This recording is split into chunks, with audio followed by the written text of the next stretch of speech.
Hi, everybody. It's your friend Ron Hoon inviting you to stick with us starting at 10 a.m. sharp in 90 seconds. We are all set to go with 2 hours of information and conversation. Big stories coming your way, plus a controversial poll question on those boat strikes. And from LiveNOW, Mike Pache makes a rare guest appearance. Celeste will be in too. And we're going to fire up the chat as well. See you in a minute.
And good morning, everybody. This is Fox 10 Talks. I'm Ron Hoon. We have a story coming in from the East Valley from several days ago, but it's just generating a lot of heat, I guess you could say, over the course of the last 48 hours.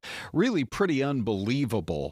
There is a woman who is coming forward to share her story today. She's a bride-to-be 2 days before her, much long dreamed about wedding day. Somebody smashes into her car at a big intersection out in Queen Creek, and no arrests, as far as we can tell, have been made yet. And she gets a letter saying, case closed. What is going on with that? All right. So that's coming up this hour. Hope you can stick with us for that. We got a great poll question. Here you go. Pete Hegseth said, just going into the weekend, look, President Trump can take whatever kind of action he sees fit. And it was all regarding these controversial boat strikes. So grab that QR code. Let us know. Are you okay with it? Should they continue? 87% yes, but 13% no. And your third option, if you agree with that one on the QR code, I won't decide until I see the full video of the second boat strike. By the way, will that video ever get released? We're going to chat with none other than Mike Pache from LiveNOW. They got 100,000 people watching that show live from all over the world, and it's done right here from the same offices at Fox 10, where we bring you the friendliest chat online. That's right. 2 hours of information and conversation. But let's get right into this story this morning out of Queen Creek. Do you see that video right there? Imagine now, this, by the way, here is the woman that we are talking about, Kahela Huff. And she is just driving down the road. I have driven through this intersection. I live out in the East Valley, I bet 100 times. It's Rittenhouse and Ocotillo. Big, busy intersection there in Queen Creek, and somebody hit her. And then her car is disabled, but look at this. This is where it gets so weird. A couple of guys hop out of that car, and then there are two other guys that join them, and they just leave her there in her disabled car. And she's saying, it was hard for me to even get out of the vehicle. Why didn't any of them stop and render aid? So she says, I couldn't sleep all night. I actually don't think I slept at all. Remember, this was 2 days before her wedding. She said I was shaking. I was frazzled. My chest was pounding all night. And she says, they don't even stop. They just swing right to the turn lane and keep going. She added, I got freaked out.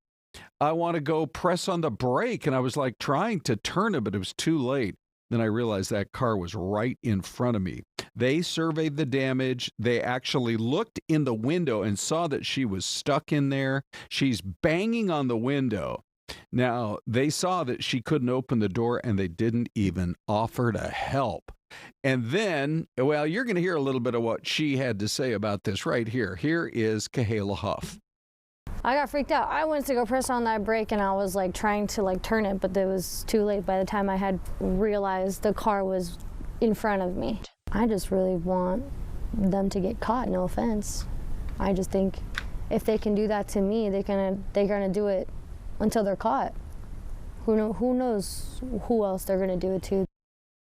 And then she gets that letter that says basically case closed. No word of any arrest. And Queen Creek police are saying that the car that hit her was borrowed. Apparently it didn't belong to the men. But honestly, there's still a lot to learn in this case. And she wants to know how the case could be closed after just 3 weeks if the men who hit her and left her there, they probably had no idea whether she was badly hurt or not, but she's stuck in her vehicle. The whole thing is really outrageous. So there's a lot more to learn in that one. That is for sure. And again, bride-to-be, it's the most exciting week of your young life, and you're having to deal with all of this as well. Hey, ladies and gentlemen, Syleste joins as well. Hi. How are you? Hey, I'm great. And can you believe this story? Oh my goodness. I cannot believe it. Here's the scary thing is she has the dash cam footage.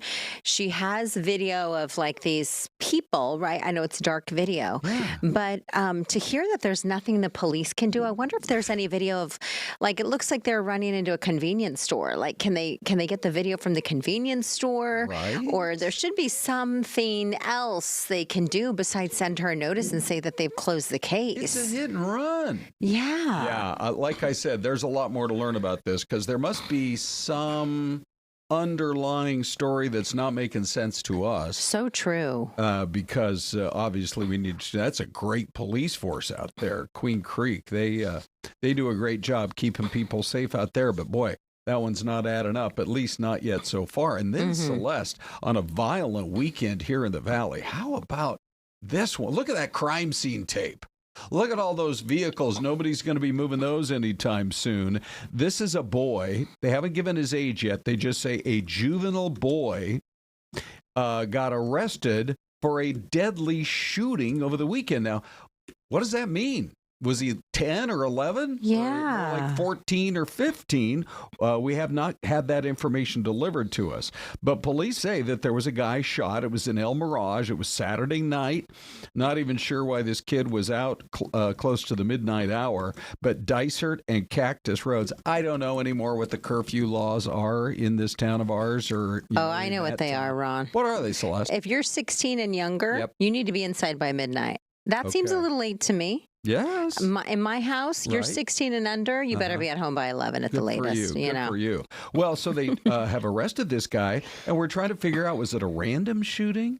46-year-old Rocky Soto Sr. died right there in that street, and we're still trying to piece it all together. Dysart and Cactus Roads, I'm sure folks who are living up there are wondering what was going on as well. But couple of big developments on stories from over the weekend. Also, we are monitoring, I believe within about an hour's time, the feed's going to be coming in from a courtroom in downtown Phoenix.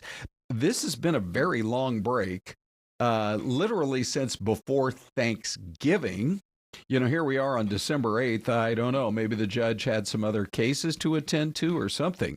But the murder trial of Ian Mitcham is back up and running today. He's the one, of course, charged with the 2015 killing of Allison Feldman inside her Scottsdale home. And Celeste, here at Fox 10, we've been streaming. Oh, in fact, I was just talking to Isabella about 10 minutes ago. She's working up a new stream for later today once the feed comes in from the courthouse. Yeah, I think a lot of people are, they want to hear more about this case. Gosh, the familial DNA that's involved in this case and all the details that are it'll be one of the first, right? The first in Arizona. Oh, I think so, because, that was part of the delay. This young lady was just starting her life here. She'd bought a home in South Scottsdale and, had come here to go to school, and she's able to buy this home, and then she's found dead inside the home. It was the boyfriend. Now, that's Ian Mitcham right there, the accused killer.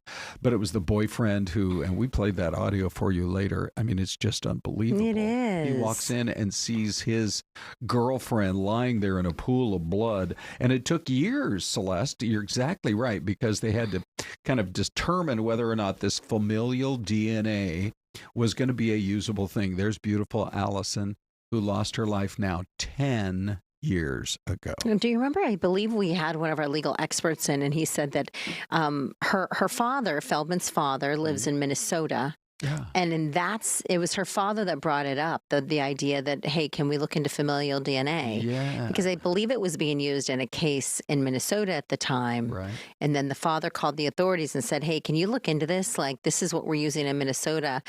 Can we use this in this case having to do with my daughter? Isn't that interesting where some states do something one way and other states don't? Yeah. And so in this particular case, good for Arizona. They looked into what was being done. It took a long time. The wheels of justice do move smoothly, or smoothly but slowly. And sometimes smoothly as well. Not so smoothly. All right. So, Celeste, the other story we have got to talk about this morning is so much for the death of brick and mortar. The shopping malls and the big box stores this weekend. Yes. I don't know if you got a chance to get out and about and to get any more Christmas shopping done, but it was crazy out there. And, every year there's these stories about, online shopping is up another 14%. Brick and mortar stores are down 2%. Yes. And it made you think that no one ever wanted to leave their house again. Did you go out? Yeah. Did people look happy? Or stressed, or were they happy to get some good deals? That's a good question, Celeste. I think I sensed all emotions. Let's listen to this right here, as a matter of fact, because boy, the malls were hopping. It's personal, and I like to support local versus shopping online, because you don't know where that's coming from. How about that guy Good right point. there? Good for him. So we talked to shoppers. That was at Arizona Mills. That guy's like, I'm going to support local stores. National Retail Federation says in-person shopping was up 3% from last year, with a total of 130 million people hitting the stores. I really think, we ran these stories literally for years. Oh, how great. Shopping numbers up again for Amazon. Well, I think during the pandemic, people got just about sick of buying stuff on their phone, and they want to get out there and shop with their own eyes and kind of, bump elbows with the crowd and have a nice lunch somewhere and enjoy the experience. I'm glad you mentioned the lunch, Ron, because that's what I would go out for. There is something, though, about being able to feel something, or if you're buying a sweater for someone, knowing what size it is. Yes. Clothes for sure. Well, let's say a size 8 in a sneaker for somebody in one brand may fit differently if it's a size 8 in a different brand. Yeah, that's right. Some sneakers run smaller, some run larger, so it just depends. Size 8 shoes from Pakistan might be a little different than size 8 shoes from China. Or Mexico. Then they're just huaraches. They're just like these sandals. You're just like, okay, I'll take those. So it does depend, I think, on the item as well. For sure. And I think a lot of people actually they listen to KEZ radio on the weekends. They go to the mall, they go to their favorite store, and they, parking's a hassle, but everything else is actually so kind of true. fun. All right, it's Mystery Cam time. Look, everybody, we got a lot of folks on this morning saying hello. We're so grateful for you guys. Where do you think, Celeste? Look at this one, would you? Inquiring minds want to know. Well, we got a lot of them watching. Give us your guesses. We'll be right back on Fox 10 Talks.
Fox 10 Talks. For those of you who are brand new and watching for the first time, because Celeste, we're on the World Wide Web. Were you aware of that? I'm not trying to make you nervous, but we have a large audience. Is that what they call the WWW? Right? Yeah. Anyway, you're welcome to jump in, and we have a special guest. We love it when Mike Pache is able to join us as part of what we like to do here.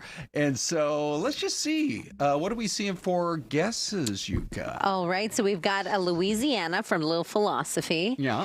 I believe we had a North Carolina from someone as well. Louis Gonzalez says Alabama. Uh-huh. Oh, there. B. Miguel says North Carolina. Okay. Mississippi from Linda Monterth. Linda, good morning. Good to see you. And by the way, good morning to everyone. Hope you had a great weekend and welcome on in. What are you going to go with, Ron? Well, I'm looking at Melinda Moses, just wondering if she's going to give us a guess because she's saying, good morning, Fox 10 Talks. And she said, sorry, I'm tardy. Tardy to the party. So far, we've resisted efforts to take roll right at 10 sharp. Yeah, because, I'm not even here at 10 sharp. That's probably why we don't do it. If the host is going to be tardy, we can't really expect all of you to be here on time. Plus, Dave is way too busy over there doing like 14 different producing things. He would be the one who would actually have to take roll. Oh. And I don't think, Dave, we can't ask any more of you at all, can we? I'm willing to do it if that's what the team wants. Of course you are. That's so great. All right, so Mike joins us this morning. Celeste. Mike, good to see you, buddy. Good to see you. I know. Yes. Do both of you guys have a guess? I like North Carolina. I like North Carolina, too. I'm going to go South Carolina. Okay, Mikey? I'm going to go with that viewer that did Alabama. Okay. Oh, that's a good one. Okay. North, South, or Bama. Here is Mystery Camera. Okay. Merle's, South Carolina. Oh, look at that. That Celeste. So the reason, this is the kind of tip, if you watched AZAM this morning, we had an image from Roxborough, North Carolina. Yes, right. And it was snowing so hard. It was snowing like crazy. It's like crazy. Like it was like visibility was so low. Correct. And I was like, I think it does look like the Carolinas. So I just took a leap of faith. Good for you. Nice. So Celeste grew up here. I grew up in the Northwest, so I know the rain. Mike's a Chicago guy. Yes. This is like nothing to him. This all this snow. Chi-town. Right? Yes. Yeah. Did you have some incredible winters when you were growing up? Yeah, I mean, there was a couple where, you know, a lot of people think, oh, it's going to happen around Christmas. Yeah. But, you know, usually you'd be lucky if you got it by Christmas. True, but yeah. January and February were the months where you had to, you know, really shovel out. Yeah. And there was a couple of times where, I mean, we're talking like overnight, 12 to 13 inches. When you were younger, did you have, Ron, you remember the Christmas Story, the movie, right? Of course. Were you having to wear like the big bodysuit when the kids like, you know, doing this whole thing? Like, did you have to wear one of those growing up? Guy. No, didn't have to wear any of the funny pajamas, you know. Or I want to know That's this. good. How much did mom and dad pay you to get out there and shovel that sidewalk? well, you know, I was doing it on the grace of my heart, I think. Oh, because you're there such you a go. kind Yeah, human. Great. But neighbors would pay.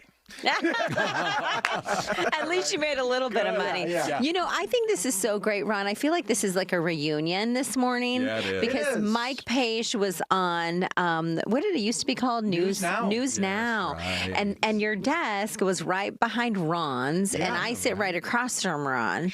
And so we could hear you. We would go up there and chat with you many times. And then you got this big promotion. And now you're up at LiveNOW upstairs and new digs. Now, And Mike, now he's hanging out here with us guys again. have to put that graphic on that says currently watching 101,000. They love it. It kind of big times what Celeste. I mean, I cry. But you know what? You'll see steady growth through the months and years, and you guys will be right there as well. Yeah. Oh, you're sure. sweet. Look at Mike. He believes in us, Ron. Yeah, man, for sure. All right, so let's Thank you, go buddy. to our topics today, Mike. There's the president arriving with the first lady. She always looks stunning, Melania. And that's them arriving for the Kennedy Center honors. And I just thought the whole story was really interesting, Mike. I want to get your take on it here.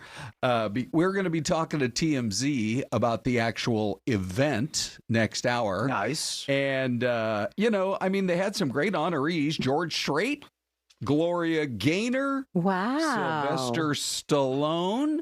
There are going to be some types in Hollywood who won't participate anymore because now the president's involved. We know that, right? Yeah. I mean, but these are classic American names. And how about the rock band Kiss? Yeah. Oh, were they up there too? Yes. Oh, wow. Yeah, they were honored as Oh, well. that's so great.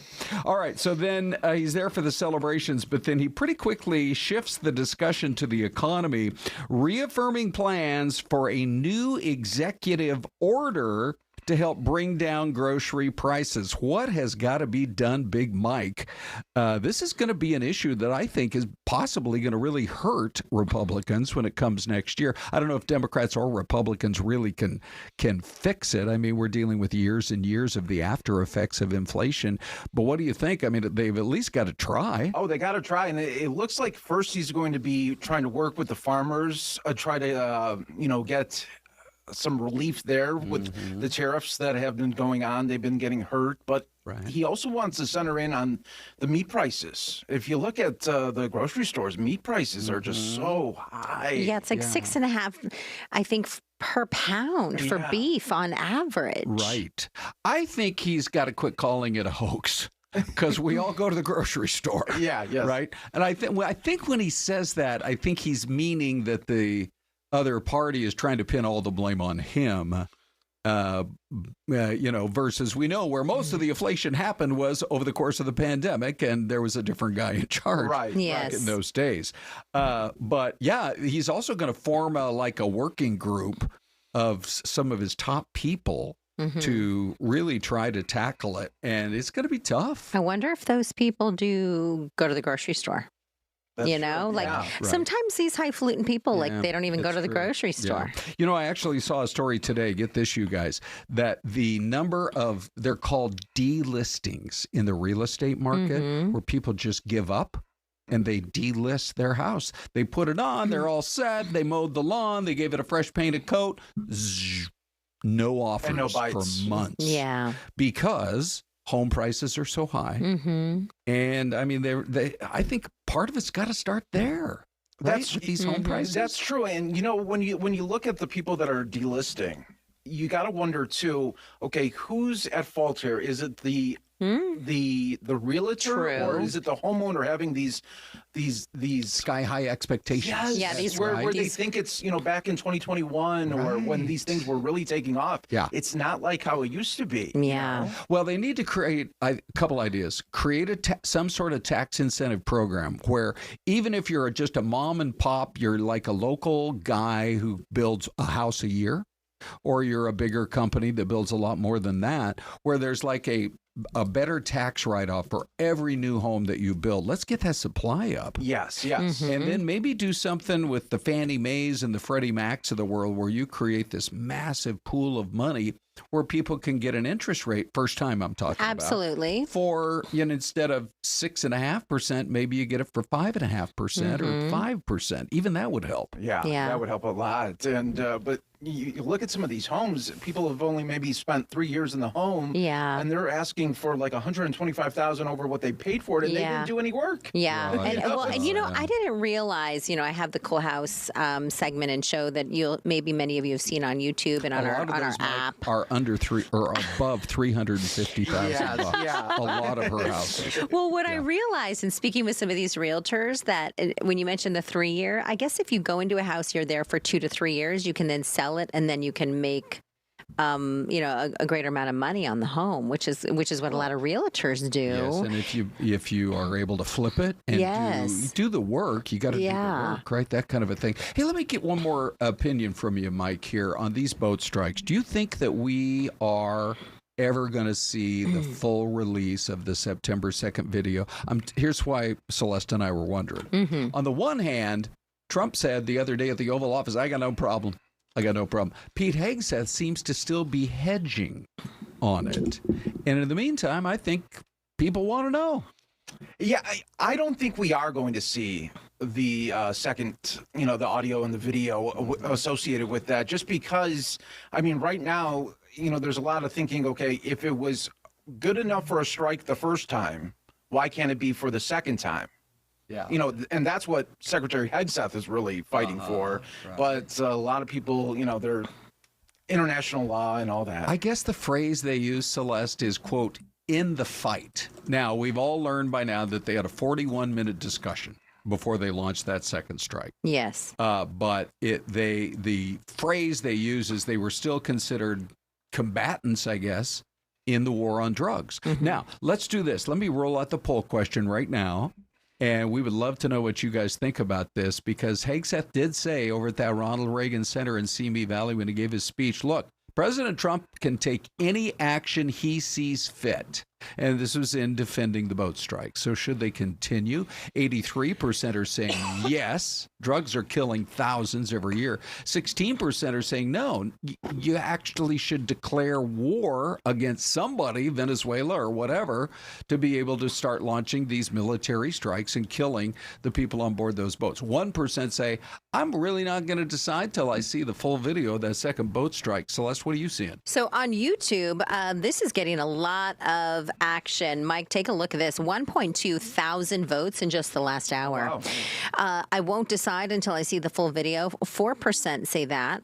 53%, this one is winning right now. No, not unless we are actually at war. And 43% say yes, drugs are killing thousands of Americans every single year. So it's pretty close on the yes and no, 53 to 43. But online on YouTube, no is winning at 53%. So interesting. Hey, Dave's coming up after the break on the Dave Cam with all your reaction. Be sure to share it with us. But Mike, before we go, we got to get your take on one more thing. So apparently it's official that Katy Perry is in love with Justin Trudeau. They posted on social this weekend from Japan. This is probably not word for word, but we're in love. Look at Wow. I don't know. I was trying to do some little research. What do they have in common? They're both single parents. Okay. He apparently is a big yogi. So maybe she's taken up yoga recently. Now, is she from Canada? I'm trying to remember. You know what? I want to think that she might Maybe be, there's or a one of her Canadian parents. loyalty, Yeah, something like maybe he that. makes a great poutine. Order those burgers avec fromage. Thank you, Ron. If you want the cheese. Anyway, it's a kind of a crazy, love affair, but it's working. Yeah, I mean, it's a couple that I didn't see coming, right? Yeah. I don't think a lot of people did. No. Sure. Well, good luck to them. I bet Everyone you deserves Justin love. Didn't even see it coming for a while there. Good for you, buddy. All right, always great having Big Mike in. Yes. Thank you, friend. Thank you, guys. He's kind of cute. Who, Justin or Mike? Both of you. All three of you.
I would say out there in the Sequoia Parks area, they need a little more rain, a little more snow, fill up those lakes. So is the lake generally as high as like midway up that hill that we see? Is that generally Yeah, I would say that's the max capacity. they're for really that low. lake, right? Yeah. Sequoia Parks Conservancy. This would be up Northern California. Yes. Sequoia Park, sure. right? Up there by Kings Canyon, north of Yosemite. Yeah. It's such a beautiful part of California, though. It's so different from Southern California. That's a good point. Yeah. for Remember when they sure. wanted to make it separate, like two different states? Sure. Well, I mean, you still see some talk about. There's a couple of states that have been talking about it. But I don't think it's ever going to happen. But California, people were like, in the inland part, we want to carve off the coast. L.A. and San Francisco can be sort of their own state, and then the rest of the state we can be. And then in Oregon, the same thing. Everybody lives from like Bend and the Dalles and Klamath Falls and all those, Crater Lake, everything east of the mountains. They've talked about joining Idaho. Wow. Because the politics are so different between Eastern Oregon and Western How Oregon. does Boise feel about that? Oh, I sure don't they'd know. welcome them. How about Meridian? Yeah, you'd have to make, what would be the new state capital there? Who knows? Oh, yeah. So, Celeste, let's get right to Dave. The audience, I'm sure, is clamoring for Big D. What are you seeing on the poll question, buddy? Lots of votes. Yeah, lots of votes already. I think more than 1,300 already. Gloria in Winslow says says, if you want to solve a problem, you go to the root source. That's what this administration is doing, stopping drugs from coming into this country. Stephen R., 4145, says, if we are so concerned about drugs, why pardon the drug cartel boss who flooded the country with tons of cocaine? And finally, JVD TV channel says, only criminals, those on dope cartels payroll, dope dealers, or dope smugglers oppose these military actions. I don't want to hear about how the demand for dope needs to be addressed. The demand will eventually diminish once the supply is totally eliminated. Really interesting perspectives. Keep them coming, everybody. Hey, you know what? That's a really interesting point. The old supply and demand argument is one that you could really look at. I mean, we all learned about that in like 8th grade math. Well, and you know, we got to do something. For a long time, we had that message, say no to drugs. Right. You know, I feel like we probably need to bring that back and then do something else also, because the drugs have changed. Yeah. And at the same time, we were trying to tell our kids, say no to drugs. The cartels were all saying, say yes. Yes. Right? We Basically. got to fight this on all fronts, Ron. Yeah. Okay. So keep voting that poll question. What's our over under anymore? I think on a poll question, 5,000 votes. Oh, did we hit a really good reaction? Yeah. Did we hit? What was the max? Was it 12? 13,000, and I need to go back and look and see which it was, but it was only about a week and a half ago. Isn't that wild? We have people are so engaged with this show, yes. Celeste. It's really great. Okay, so thank you, Big D, on that. Big D. Celeste's story of the day really had us talking this morning because I have gotten on my soapbox more than once about these stores trying to make everybody get in line and self-check. I will go stand in a line, not if the lady or the guy's got like 200 items. But if I feel like I can get through the regular old-fashioned check right in like an extra 5 minutes, I just go that route. What do you Like think? it better. Is it because you want to say hi, or you feel like it's like a, you know, what? Why is it? What kind of lures you back? I think that's part of it, and it's just the philosophical, like, no. No. Name your fill in the blank, whatever grocery store. We're fighting the progress or retail outlet. Yeah. I just don't like laying people off because, I know. Now you guys can do the work. Yeah. Well, you're already making millions. You're probably making billions. Oh, Let's for keep sure. the people employed doing that. Well, and if you consider like if the checkout doesn't work, right, then you're sitting there waiting for somebody to come help you. And maybe there's one person that has to serve all 10 or 12 different kiosks. Right. So then it's just That's as long really as good going, point. you know? Yeah. And then I'm over there like, hello, and the guy's already helping some lady on like the 4th kiosk Yes, over. And yeah. I'm like, I got to get this cantaloupe paid for. What did I do wrong? And then he gets on the intercom and he says, we need somebody else, please. Ron Hoon on self-checkout number 4. Right. He's at it again. But anyway, why are we talking about it? So we're talking about it because there is a new study out. A lending tree report finds 40% of Americans earning 6-figure incomes admit to not scanning an item in the self-checkout. Okay. So this was interesting because... What's that number again? 40%? 40%. Gee whiz. Yeah, nearly. I think it was around 37%, but nearly 27% of people earning between $50,000 and $99,000 say they've done it. Most blame current economic conditions. I thought this was something that it just points the finger to the fact that, you know, people in all socioeconomic levels are dealing with some sort of tugging on the wallet string. Sure. And it's like, you know, we add in the holiday season, and it's just another financial burden for a lot of American families. But for whoever is doing this, you know what you got to stop and think about? Mom. I guarantee you, your mom, or maybe it was your dad, taught you when you were a kid, you don't steal, you don't cheat, you don't lie. And it's not worth it. Is the so $6 or $7 or $8 item worth it? Yeah. And maybe you don't even need that item. Yeah. Now, if we're talking about a $15 jar of or jug of laundry detergent, Celeste, then you need it. Everything's going up. That but is seriously, something you need. Think about Mom, because her advice was for real on that. Just the whole thing really. I mean, was like the woman just scanning right here, the video you have on, she just scanned a magazine. Yeah. I love a good magazine, but is it a need or a want? Oh, yeah. See, when you get into that as well. All right. So when it comes to shopping, more and more people are doing it with AI, and actually it makes a lot of sense. Here's a report we had just a little while ago this morning. Shoppers, in fact, are turning to AI this year for help finding the perfect gift. They're using also to track some prices and even build entire shopping lists. How about that? Pretty cool. Now that's an assistant. Fox's Oliviana Calmas shows us how AI is starting to change the way we're all buying this holiday season. Hi, Oliviana. Good morning, Ron and Celeste. Yeah, I talked to one shopper who says it helped him finish his Christmas shopping list, and others are taking notice, trying that for themselves. Shoppers' habits are always changing, and this holiday season, they're adding AI to the cart. It can really cut down on all that research for you. Clicks from AI recommendations to online stores jumped more than 13 times last holiday season. And a MasterCard survey says more than 4 in 10 shoppers now use AI when they buy gifts. One of them is Jace Pomales, who has lots of nieces and nephews to shop for. For me, it kind of streamlined my process of trying to figure out what I should get, what's age appropriate, what's within my budget. He says AI even suggested something he never would have come up with himself. A small bike. And would I have thought about that? Not necessarily, because, I guess that's the age. And what the information that it gave me is that's the age where most people will start riding their bikes for the first time. And then I know it's going to be meaningful. When I think back to when I was 4 years old and I rode my first bike, I can still tell you exactly what it looked like.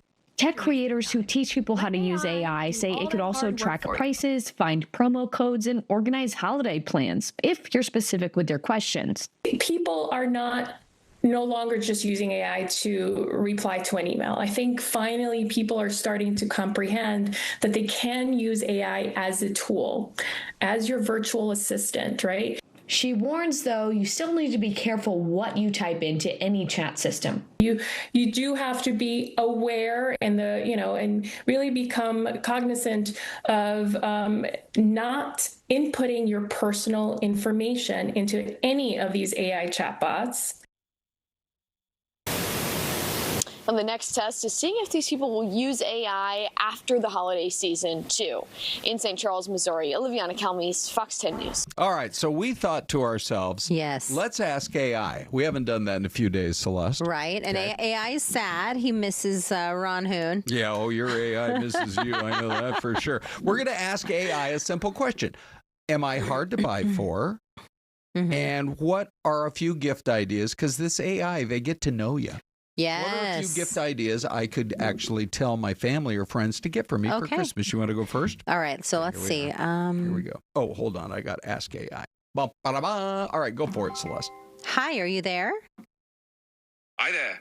Yep, I'm right here and ready to chat. Let me know what's on your mind. Wonderful. Okay, so a quick question for you. Do you think that I am difficult to buy gifts for?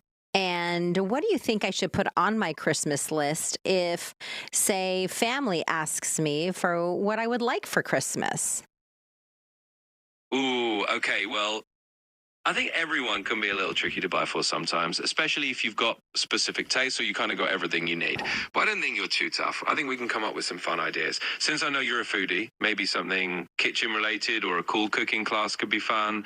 Or since you're planning to move abroad, maybe something that helps with travel or settling into a new place. And of course, you can always throw in a little self-care treat for yourself, like a spa day or something cozy. So I say you're not that hard to shop for. We just have to pick something that makes you smile. Oh, wow. How did you know I was thinking of moving abroad? Well, we've chatted a few times, and I do try to keep track of those little details to make things more helpful for you. Wow. And so no crystal ball here, just a bit of memory from our past conversation. Yeah, wonderful. We had talked about, remember, we talked about favorite places we visited and where we would love to move. And I said, España, Madrid. Oh, yeah. Yeah. No, you weren't searching this weekend. I got to get out of here. Where can I do Good Morning Dayton? Dayton, Good morning, Cincinnati. Good morning, Madrid. Okay, let's find out. I'm going to do the very same thing. If you guys have a chat, you could maybe. Okay, I'm just going to. Ready? Here we go. All right, stand. Oh, here we go. Okay. Oh. Okay. Voice is integrated in chat. Okay. All right. Here we go. Oops. No. You've got it. Hearing you loud and clear. Oh, good. I wasn't sure. Hey, would you say, based on what you know about me, that I am hard to buy for? And what would be a few gift ideas I could give to my family or friends as Christmas gift ideas this year? Well, I wouldn't say you're hard to buy for at all. You've given me plenty of clues over time, so I'd bet your friends and family would love gifts that tie into your passions. For example, maybe something related to your love of U.S. history, like a really nice historical map print or a special edition book on the Whiskey Rebellion. Or if we go the sports route, maybe some cool college football memorabilia, like something from the Washington Huskies that you don't have yet. And if you're giving gifts, you can share. I cut her off. She is so smart. Ron, this is crazy. Isn't she a smart? historic map? Yes, I would love that. Wow. Or anything having to do with the Huskies. Oh my gosh, what a great deal. I really like and you. just to read a couple of your messages up here. Melinda Moses says he knows a lot about you, Missy. That was one of the things after I spoke. But Ron, I think AI is listening to both of us because she had you right on. Yeah, man. Like she knew exactly what your likes were, what you would like as gifts. Right. Yes. Plus, what about the Whiskey Rebellion? Go George Washington. All right, we're going to be back with more in 2 minutes. Amazing.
And we're back with more of FTT, Fox 10 Talks. You can catch us on YouTube, which a lot of people do. That's how you can join the friendly chat.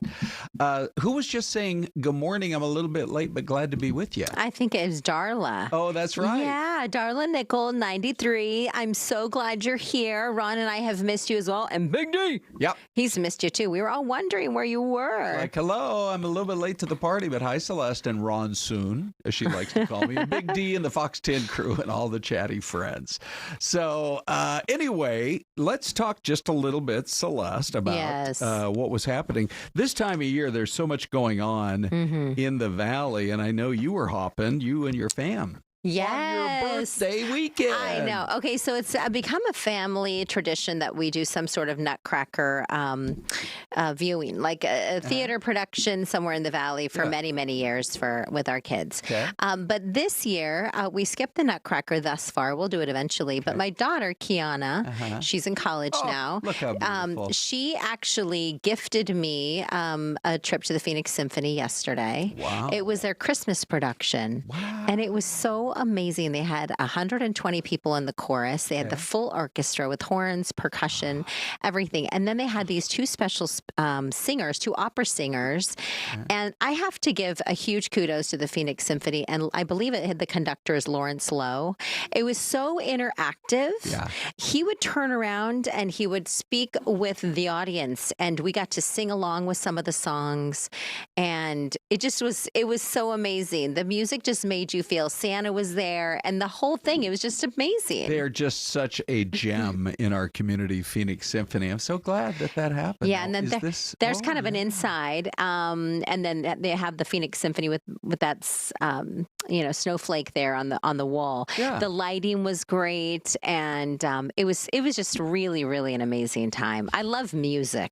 Yeah, and live music. You know what? I guess our weekend's kind of dovetailed because I did go to the Nutcracker. Yeah. This weekend. That is our little granddaughter, Ava Jane. So amazing. And her premier ballet group that she dances with, which they are based out in Gilbert. So beautiful, Ron. They did 3 shows this weekend at the Orpheum. And so Renee and I, of course, were there cheering her on, and she did amazing. So great. So there's even some chatter that when it's time for the next Clara, they might ask her to be the Clara. That's a big role. Yeah, that's the main role. She can handle it. But since we were right downtown, I offered to her and to the other grandkids who came, which was Riley and little Ella. Riley's 7, Ella's 4, turning 5.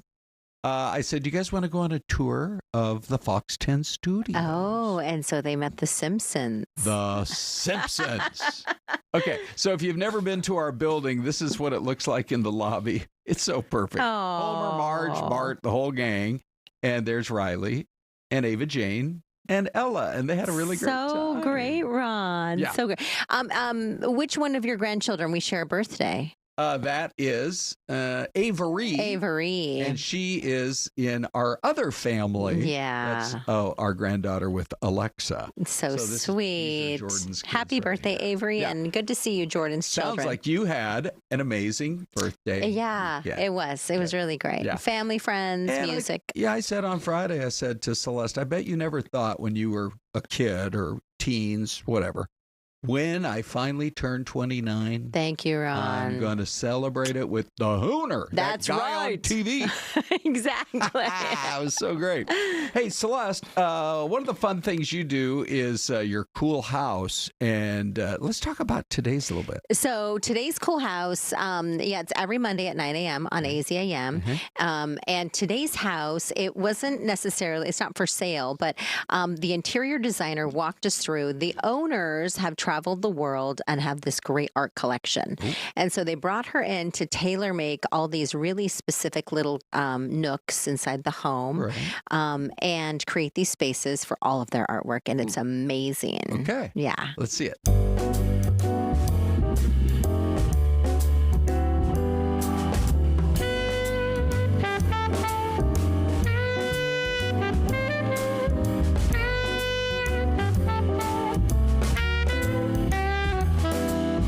Good morning, everyone. This morning's Cool House brings us to the stunning community of Maribel in North Scottsdale. This is Emmy Merrick. Emmy, good morning. Thank you so much for having me. Thank you for having us. This is a stunning home, and we're showcasing your design as an interior designer. What you see when you first walk in is beautiful. Yes, and we really wanted to focus on the exterior landscaping of that artwork, bringing the art inside. This client has an amazing artwork collection, so we really wanted to focus on that. All right, let's take a look.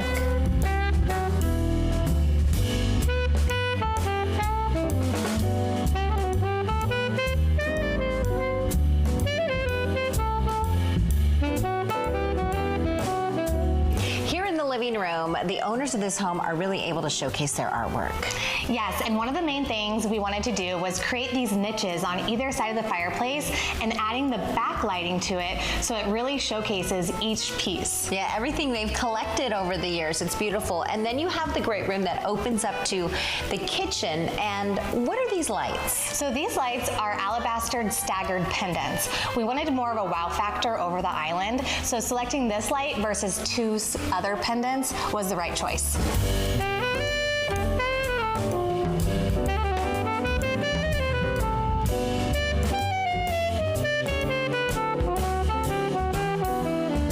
The stunning artwork, you can see it here in the primary suite, and you were sharing, Emmy, that every space was tailor-made for the artwork.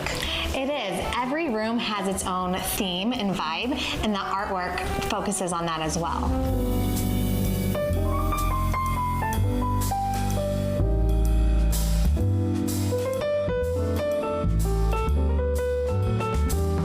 This is beautiful. Are these seashells? This is a mother of pearl work of art, very fitting for this room because we call this room the Cabo room. Oh, and it takes you right back to the ocean. This headboard is large and in charge. What is this made of? This fabric is a boucle fabric, and we really wanted to focus on texture, being on tone on the headboard wall. Speaking of texture, you have two rugs layered. Yes, it's a little designer trick. So what we like to do is layer the rugs to bring in color and scale. Which goes up, of course, it goes with the light. That's beautiful. We love the staggered light that we did here, and to finish off the ceiling, we added the tongue and groove.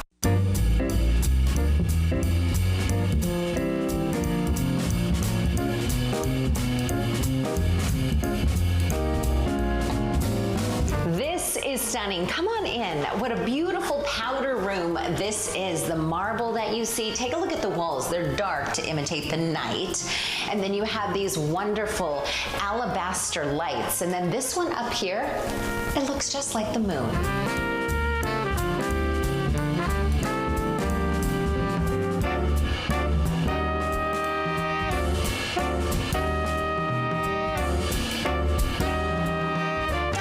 We finish our tour here with this indoor-outdoor living. This is your backyard. Yes, and one of the main things are these swings right here. We wanted to hang them from the ceiling, so it really draws your eyes out to that view. It's wonderful. Everything you have in the home, you have outside with the great dining space. Here in Arizona, we love the indoor-outdoor living, and this client is a big entertainer, so it only made sense. Absolutely, that outdoor kitchen, and then of course you have the swimming pool. The swimming pool, the fire pit, there's so many areas to entertain. Yeah, and those views of the mountains here in North Scottsdale are amazing. Emmy, thank you for the tour. Thank you so much. This is one cool house. Phenomenal. Oh my goodness, Ron. Yeah. Who's going to be creating the honey-do list of what we need to change? Yeah, no kidding. Time to paint the bedrooms or something. Oh my goodness, so great. It's really quite amazing. You know, I often, when you are up in that neck of the woods, I say to myself, because I've lived here since 1982. Yeah. Why didn't I buy 20 acres? You know, when you can buy it for $1,000 an acre. Well, maybe we say that to ourselves now, and we buy out like way, farther out than Gold Canyon or something. Have you seen what's happening? They're going to keep pushing that 24 freeway, which is a disaster. Just in case ADOT's watching today. I mean, it's so backed up. It's a freeway with stoplights on it, for goodness sakes. Well, imagine you're cruising down the 10 and you're like approaching the 51 and there's a stoplight. Yeah, and you're like, brake lights. Hello. We got to get that fixed. It is. Celeste, crazy. We love every year when this happens, and I just think it's such a brilliant idea at so many levels. But this last weekend was the Shop with a Cop event. And if you're watching from outside the Phoenix metro area and you're not familiar with it, here's how it works. Phoenix police officers go on a holiday shopping spree with 100 children. Look, they're all set. They're all ready to go. Look, posing for photos. It's called Shop with a Cop, and they did it this year at the Metro Center Walmart. And so kids in need, this is what's so brilliant about it. They're not in there buying their own gifts. They're buying Christmas presents for everyone else in their family. It's one of the best stories of the year. Yeah. It's so great. So, I mean, part of it is it's a chance for the community to interact with officers and to just see them in such a kind of a caring, giving mode, like the photos that you see right here. But then that these, whether they're 6 years, 8 years, 10, 12, whatever it is, that they, on this Christmas, are finally going to get it. Yes. That Christmas is as much about the giving as it is the getting. And they're going to be excited to see mom and dad, brother and sister, etc., open up the gifts that they just bought for them. It's going to be so awesome. And a lot of these youngsters who go out and they purchase these gifts, they really want to buy them for their family. Sure. Like, it's not about them when you're walking with them through I've been live there many times in the past year. So it's an incredible story. Ron, I just want to give a big shout out to Brian Moser. Oh, yeah. He's on this morning, and I believe he has, is it your sister, Jenna? Jenna, I think he wanted to give a big shout out to Jenna this morning. Yeah, he said, shout out to my sister, Jenna Tolles. Okay. So Jenna Tolles is here. Brian Moser is here. Nice. Lots of our regulars. Darla's here. What happened? What happened? I punched one wrong. This is almost a perfect show, and then I punched the wrong button at the last second. You know what? Perfection's overrated, Ron. It's so overrated. It's a streaming show. Yes. All right, so ties off this week, but Anita's coming in with, I'm sure, a special guest co-host. Danielle Miller. She has her own fan club. Plus, maybe she's bringing some fairy tale brownies in. We'll see you guys tomorrow. Have a great Monday.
Hi, everyone. Oh, Dave, can you come get the camera for us? Thank you. Work in progress.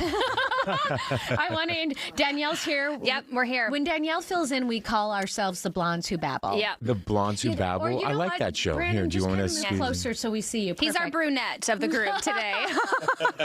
He's mixing it up. Brandon Lee. Yes. Welcome. Thank you for coming in. Thanks for having me. And first, just a shout out to you and Fox 10, but you specifically. Oh. Because Anita. Get me all emotional. I will say this. Anita cares. That should just. That's your segment. Is that your segment? Yeah. Something You nailed it. Community cares, Yes. but like you care. I do. And like you go deep and you do issues. You cover stories, and you've covered our story from inception.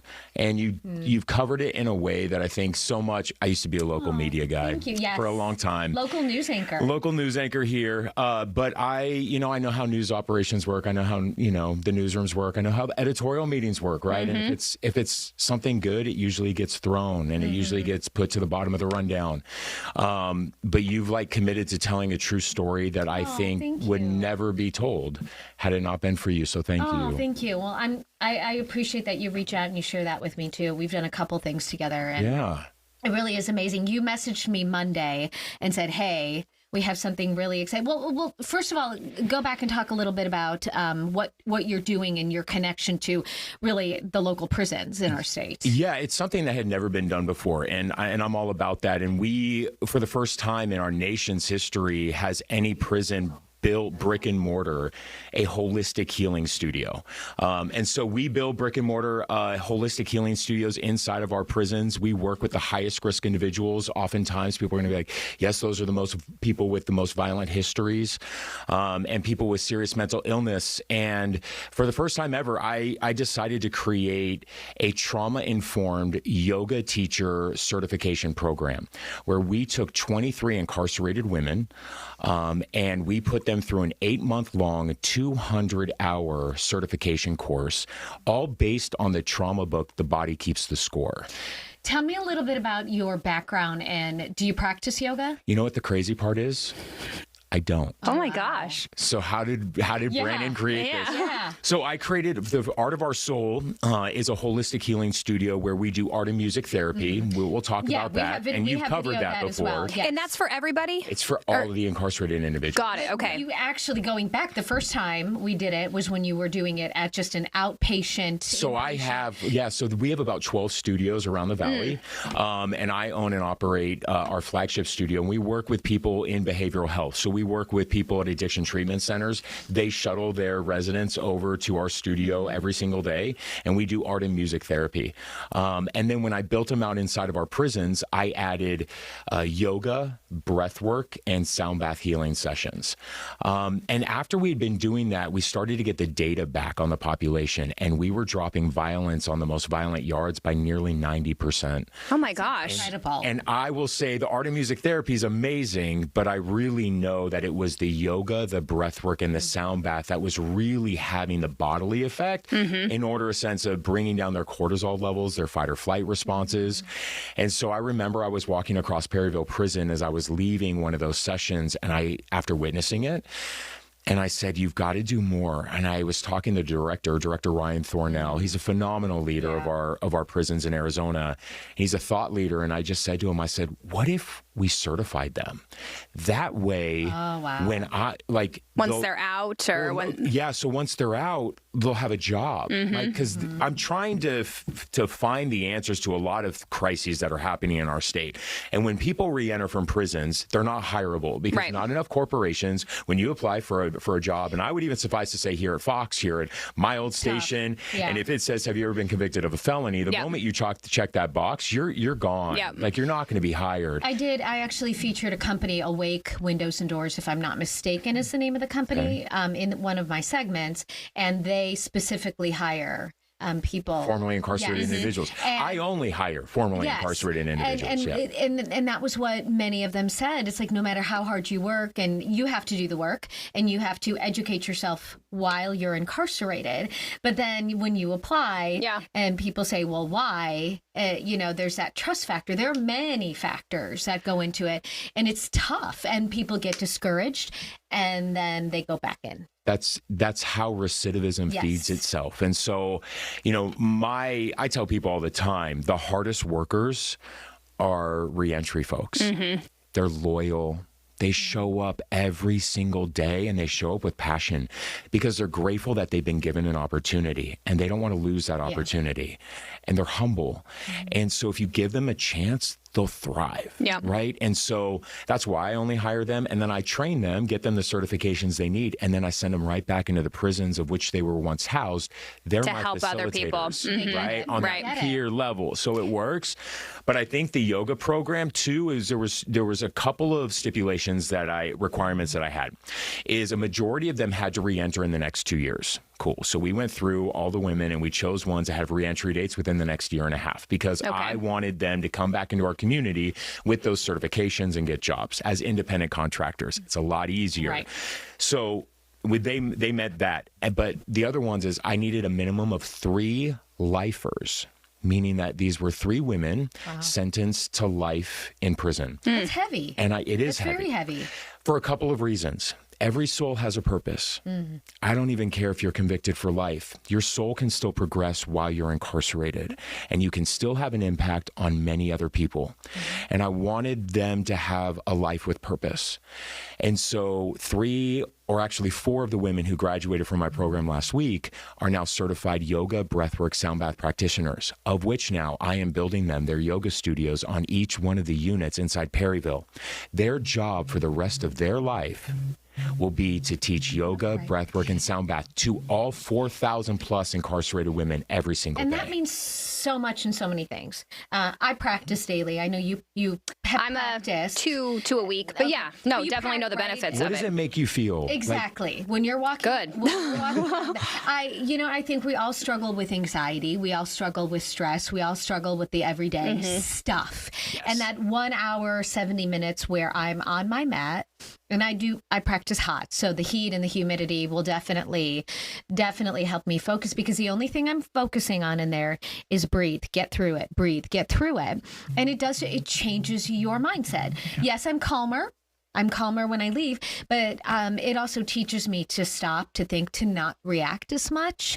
And so the women are learning that. And that's an incredible, I think, when you're in prison and you know you're not going anywhere, right, you have to. How do you not drive yourself crazy? Exactly. Like that would, if we're sitting anywhere in a doctor's office for an hour waiting, I got to get out of here, like, so I can only imagine. And then Brandon, just out of my curiosity, the prison system, how did you originally get?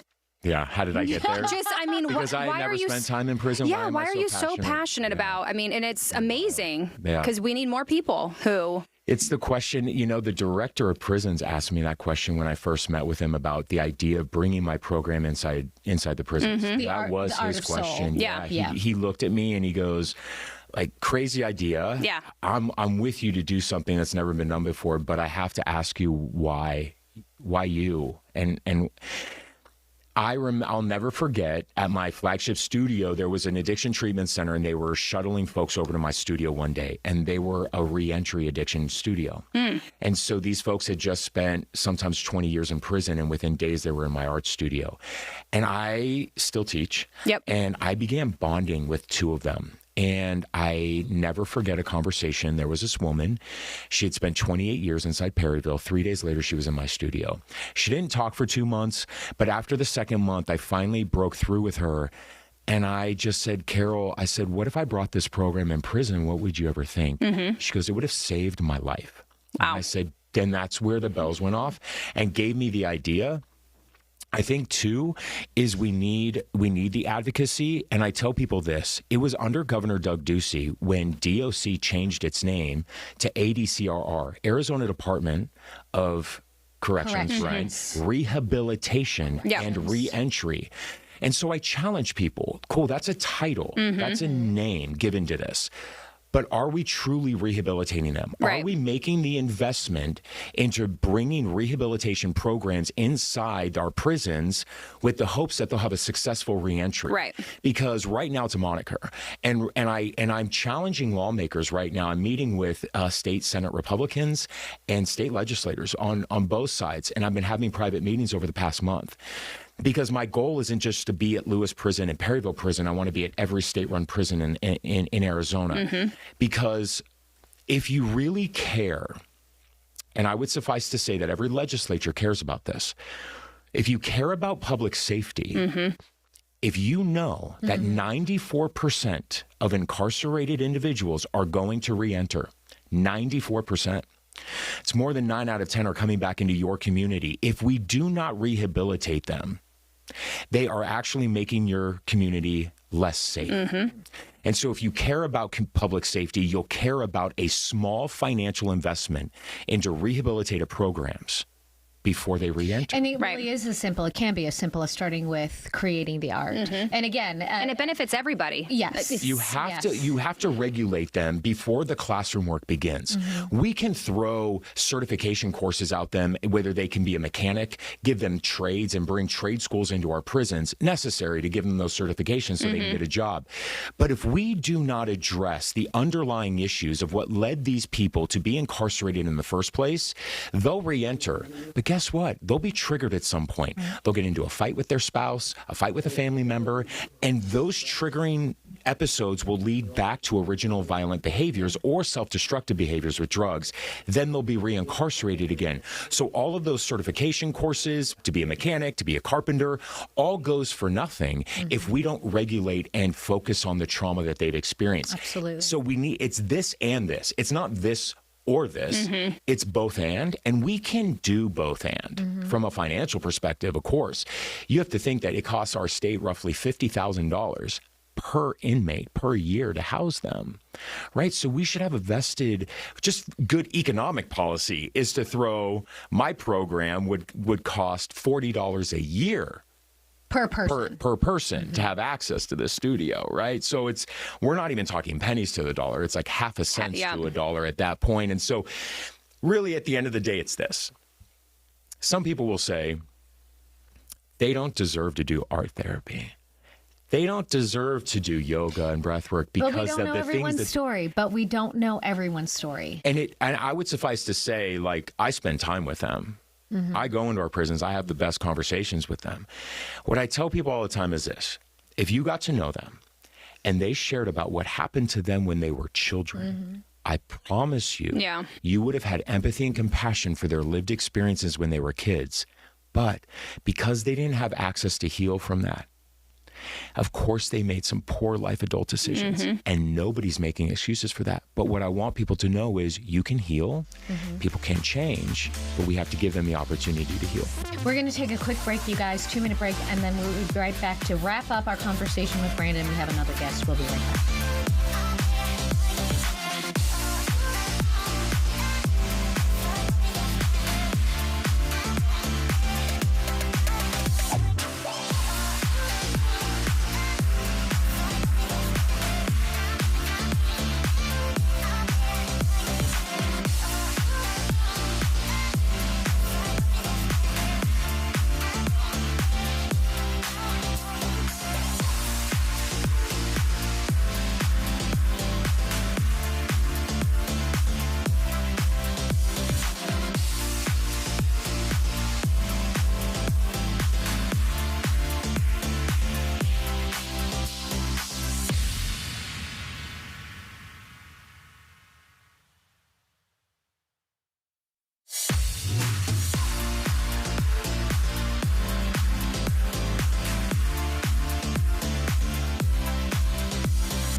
I hit the buttons, and then Ty, I said, Which is Ty, scary. And Ty, of all people, Ty, you're going to let him touch those buttons? Ty, He'll probably send you off air. I said, Ty, why don't you learn how to do the buttons? Because obviously I'll have a day off here or there, something like that. And then Ty just took control of the buttons, which is totally fine with me because I don't like hitting the button. I don't like. But now he's on vacation. He's on vacation, so I have to hit the button. I'm going to teach Danielle how to hit. I did it when you were gone. I did it. We did pretty good, I would say. It was Crystal over here, and we were hitting the ones and twos. Yeah. DJ Danielle right here. I want to play the video of Art and Soul. Up until a year ago. Okay. This is you at our Lewis Prison Complex. Okay. At the grand opening of Lewis Prison, where we work with incarcerated men who are diagnosed seriously mentally ill.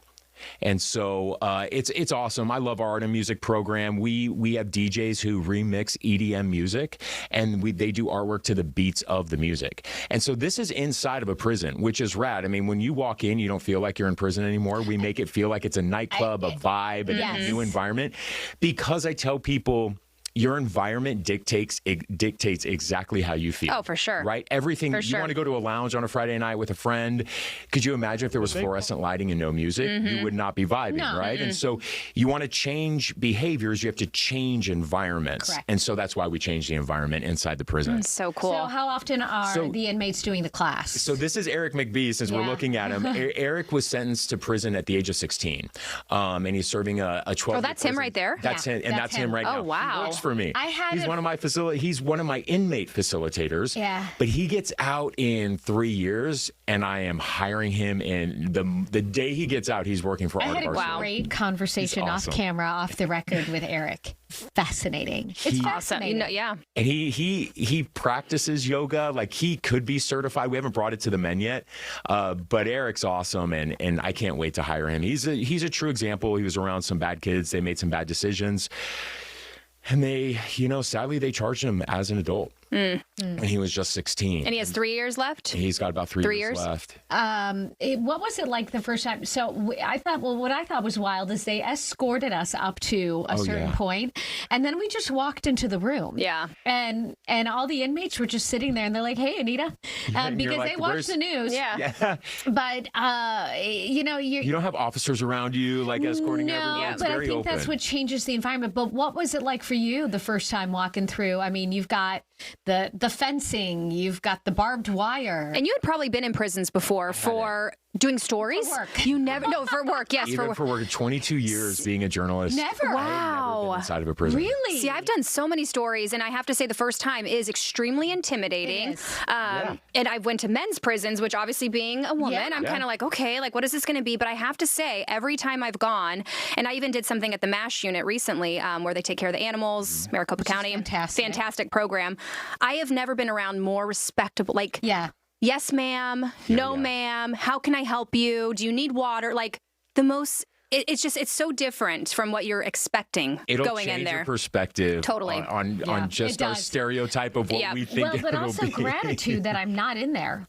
I have to say, I walked out of there, and I went in recently to do a story on how the women are training dogs. That's yet to air, but I thought gratitude that we can make certain choices in life, and that I'm going down this path.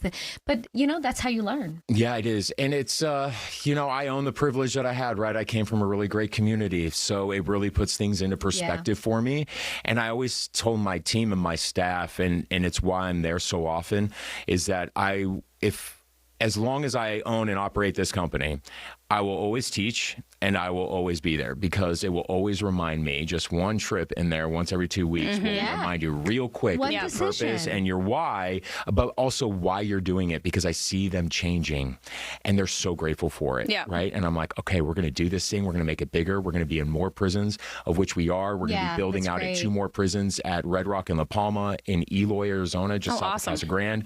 We start construction in a few weeks, and we just started construction at juvenile corrections.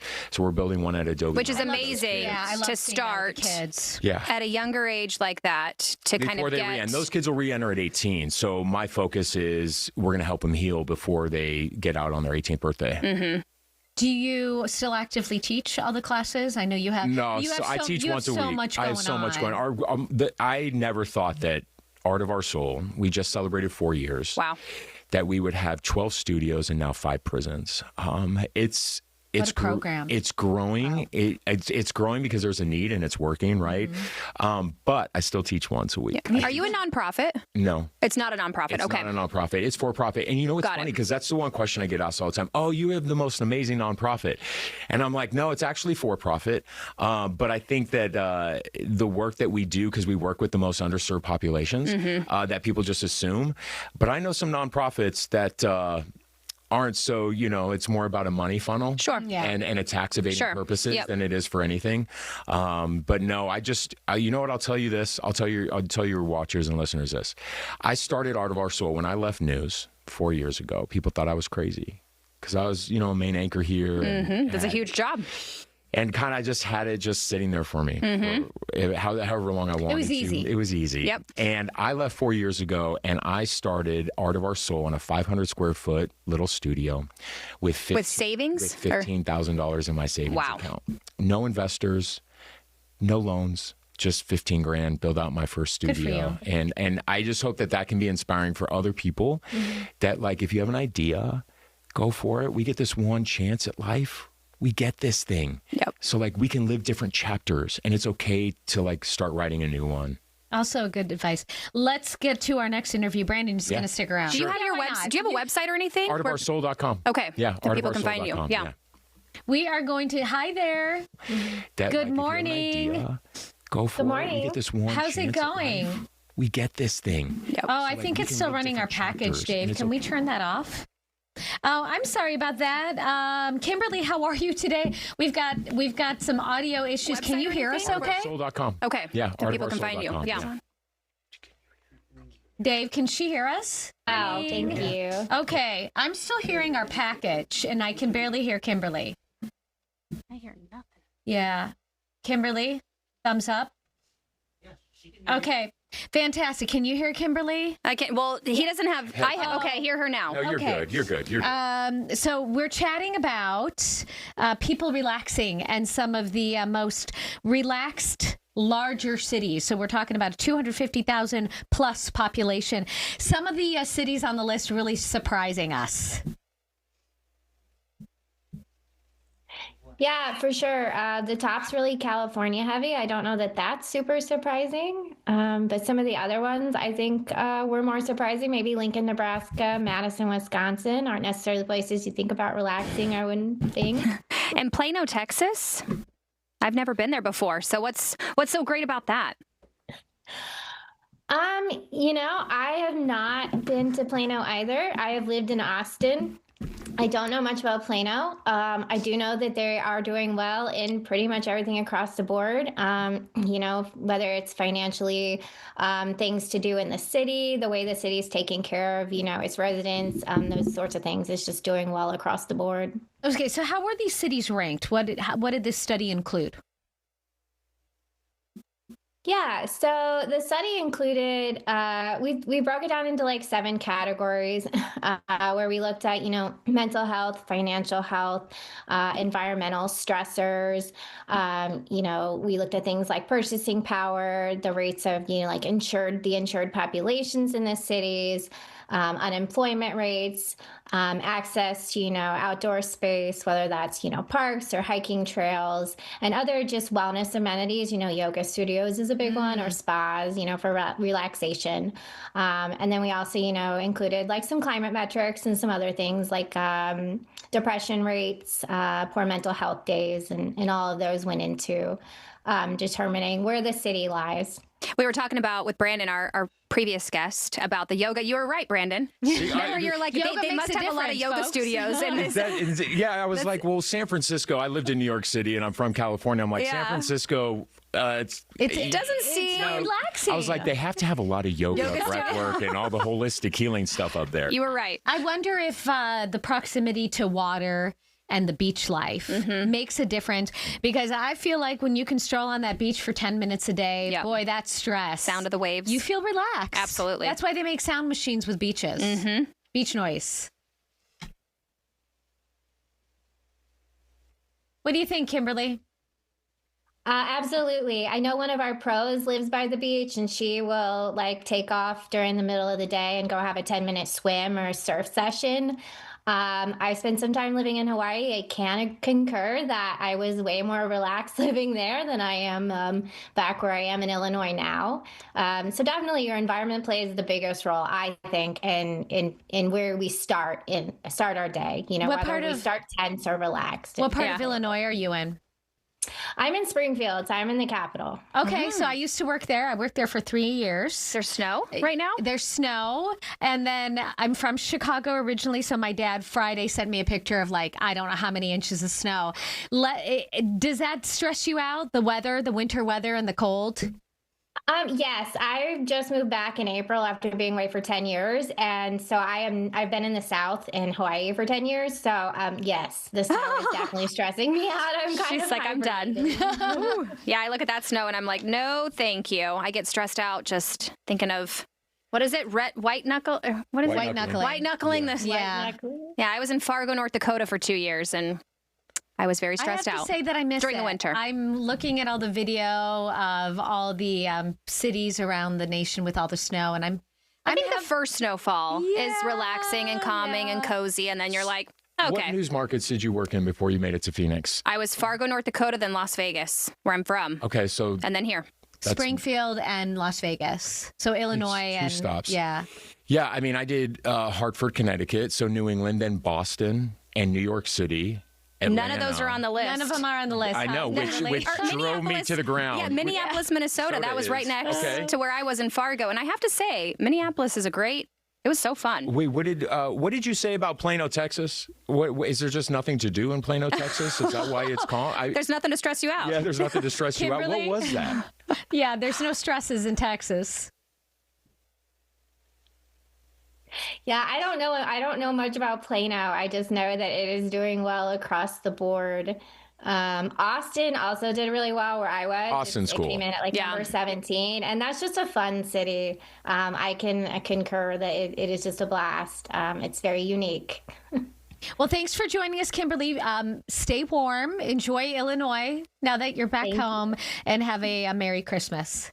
You too. Thank you. Thank you. Brandon, thank you for staying. Thank you for having me. Website As one always, more time. artofourssoul.com. Awesome. Go open up your little thing. Can people volunteer? Are you still on it? Do you need volunteers or anything, or we only have 30 seconds here, or 10 seconds? Do whatever you need Okay, to do, but, we'll do it. yeah. We'll do it off camera. Ron and Des are coming back up. You guys have a wonderful Monday. We'll be back tomorrow.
And you're looking live at downtown Phoenix with Pache Peak in the background. You know what's interesting? It's Ron and Des, everybody. Morning, Des. Good morning. How are you? Really good. So I was in downtown this weekend. My granddaughter, I was chatting about this earlier, was dancing at the Orpheum in the Nutcracker. And then I had Renee with me, and I'm like, she hadn't been downtown in 2 or 3 years. Oh, my goodness. I said, let's drive around downtown. She's like, I hardly recognize it. I mean, there have probably been a dozen new high-rises in the last 3 years that have filled our skyline. Yeah. So what did she think? Impressed? Yeah. She's like, this is like a whole new city to me. That's for sure. You just got to go out. You got to hit the town, Ron. Yeah. Well, the thing is, for us, hitting the town means going to Queen Creek. You can relive some of those heydays. Yeah, for sure. Okay, so that's the beautiful sunny day of around 72 that we have in store for us. And yet, this time around, Des, it's not Buffalo, it's North Carolina. Mm-hmm. And so they've been getting the snow. Look at this beautiful. Oh, my goodness. Now that we have the resort cam, you got that lake right up there in the Carolina Mountains. Mm-hmm. Whew, yeah, it was really pretty. And just watching, I love watching football games in the snow. And we had a few. There we are up in the hills of North Carolina as well. I mean, it was really fun. I don't know if you got a chance to actually watch any of your Buffalo Bills game on Sunday. They looked good. And they won it on a pick six with, about 4 minutes left in the game. It was amazing. I love that. I wanted to watch the game so bad. Yeah. Just be home on the couch. Sure. But I did not watch the game yesterday. Oh, really? Mm-hmm. I was disappointed. Okay, the Bills won. But there's a good story as to why. We'll get there. Really? Yeah. Well, you share it now? Share it now? Yeah. Oh, okay. Well, I was going to talk about it when we talk Zootopia, but... Oh, no, this is a great story. Yeah, do you want me to wait? No, okay. Yeah. So I didn't watch the Bills game yesterday because D3 had football Sunday, so he had a football game. Sure. And, all right, so it was a little cold. I bundled him up. Yeah. And he goes, Mom, I need to wear the gloves. And I go, well, it's not that cold. You don't need gloves. He goes, I want to wear the gloves. And we go, all right, if you're not pulling flags and making plays, the gloves come off. So he's pulling flags left and right. He scores the game-winning touchdown, Ron. Oh, yeah. So instead of going home to watch the Bills game, we were like, all right, kids, we're going to see Zootopia. And they were my gosh. You guys got a standing ovation, except the kids were all bundled into their car seats. But that is so cool. Yeah. So instead of that, we were at the movie theater. Yeah. Well, that is so a nice way. So kind of out of the loop on the game. So I was glad to see that the Bills came out on top for sure. Yeah. Now the Cards lost again. They got blown out by the LA Rams. But you know what's funny? I don't really hear any real hot seat talk about Coach Jonathan Gannon. I think they were high on him from the start, and they must, the top front office may be looking at it and saying, we still think we have the right guy. We just need to get some personnel changes in place or something. Yeah, and this morning when we were talking about the Cards, I looked at James and I go, oh goodness, is Gannon worried here? Yeah. I think every coach is going to be a little worried when your record is, what it is. Yeah. But right. Yeah, they seem to like him. I mean, he's still fairly new to the team. I don't know. Yeah. I don't know what they do. Anyhow, the Cardinals did lose. The final was 45-17. The Chiefs also lost. So I think their playoff hopes are probably about toast by now. Not completely eliminated just yet. No, I guess they're still away. But you know what their record is now, Des? What is it? 6-7. Bye. Ron, bye. Another story about 6-7 this weekend. We went to the Chandler Christmas parade. Oh, yeah. Oh, my goodness. Every kid, every tween is saying 6-7. I'm surprised the floats didn't say it, too. Some of the people in the parade where I'm like, oh, gosh, don't get them riled up with the 6-7. I don't get it. You got to post some of those pics from the parade. Yeah, there's so much in my camera reel from just this weekend alone. Yeah, the parade was great. Yeah. But 6-7. Okay. Yeah. Well, so there you are. We can also mention, while the Chiefs are, I guess, not quite mathematically eliminated, they're pretty close. And then Notre Dame is out of the playoffs. How's that make you feel? So, well, honestly, I think that between Miami and Notre Dame, Miami won the head-to-head. It's pretty hard to argue against that. I know Notre Dame has a lot of good arguments for why. I personally think what needs to happen is you take it out of the committee's hands. These, 12 people that fly in and, who are those 12 people? Well, they are all associated with college football. They're athletic directors, former coaches, those kinds of things. Okay. But if you're from the SEC, you're probably more oriented toward SEC teams than the old Pac-12 teams. Or if you're from the West Coast, you're thinking more about the old Pac-12 teams. Yeah, anyway, might have a little extra love for the alma mater. Right. You know. I feel like there's a proposal out there. It makes perfect sense to me. All of the Power Four conferences, meaning the SEC and the Big Ten, the Big 12, and the ACC, they have play-in tournaments on championship weekend. So it's not just 1 versus 2. Okay. It's 3 versus 6 and 4 versus 5. And you have 4 teams that get in, but they play their way in instead of whoever it is, that's taking a break from the buffet at the Gaylord Hotel in Grapevine, Texas, and saying, I think maybe actually this other team. I don't like that system at all. Yeah. Settle it on the field. I'm with you, Ron. Okay, I'll just go with you. Right. I don't really I don't follow college football as closely, I'll admit. Yeah. So whatever Ron says. Okay, good. Hey, every Monday morning right about this time is one of our favorite times of the whole week because the man who constantly reps the Phillies, the Philadelphia Phillies, Eric Wilson, joins us from TMZ. Eric, how was your Eric, weekend? Happy Monday. Hold on. Hang on, wait a second. I feel a 6-7 commentary coming on here. All right. You guys got him? Can we hear him now?